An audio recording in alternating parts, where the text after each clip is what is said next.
कुबेर नाम का एक राजा अलकापुरी नाम की नगरी में राज्य करता था। वह शिव भक्त था।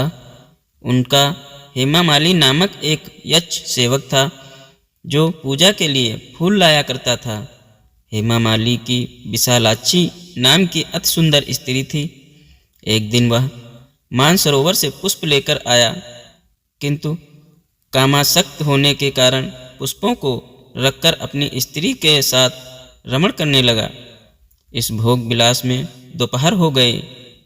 हेमामाली की राह देखते देखते जब राजा कुबेर को दोपहर हो गए तो उसने क्रोधपूर्वक अपने सेवकों को आज्ञा दी कि तुम लोग जाकर पता लगाओ कि हेमामाली अभी तक पुष्प लेकर क्यों नहीं आया। जब सेवकों ने उसका पता लगा लिया तो राजा के पास जाकर बताया, हे राजन, वह हेमामाली अपनी स्त्री के साथ रमण कर रहा है। इस बात को सुनकर राजा कुबेर ने हेमामाली को बुलाने की आज्ञा दी। डर से कांपता हुआ हेमामाली राजा के सामने उपस्थित हुआ। उसे देखकर कुबेर को अत्यंत क्रोध आया और उसके होंठ फड़फड़ाने लगे। राजा ने कहा, अरे अधम, तूने मेरे परम पूजनीय देवों के भी देव भगवान शिव का अपमान किया है। मैं तुझे शाप देता हूँ कि तू स्त्री के वियोग में तड़पे और मृतलोक में जाकर कोढ़ी का जीवन व्यतीत करे। कुबेर के शाप से वह तत्क्षण स्वर्ग से पृथ्वी पर आ गिरा और कोढ़ी हो गया। उसकी स्त्री भी उससे बिछड़ गई।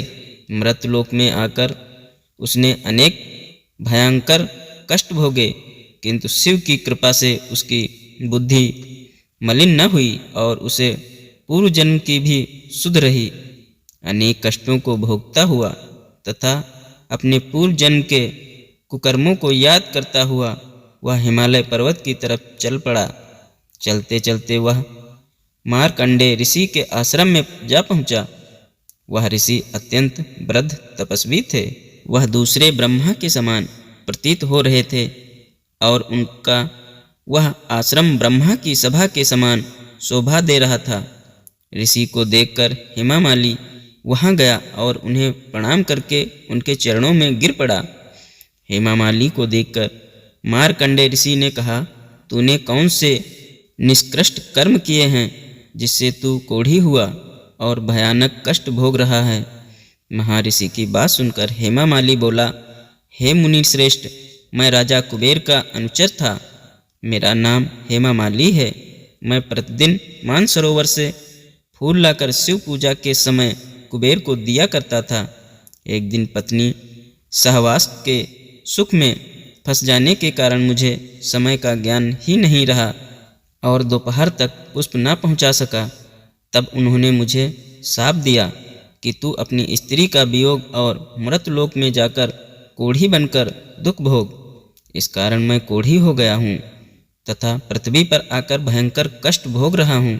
अतः कृपा करके आप कोई ऐसा उपाय बतलाएं जिससे मेरी मुक्ति हो।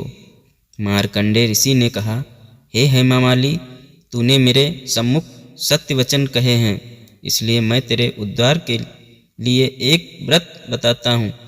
यदि तू आषाढ़ माह के कृष्ण पक्ष की योगिनी नामक एकादशी का विधान पूर्वक व्रत करेगा तो तेरे सभी पाप नष्ट हो जाएंगे।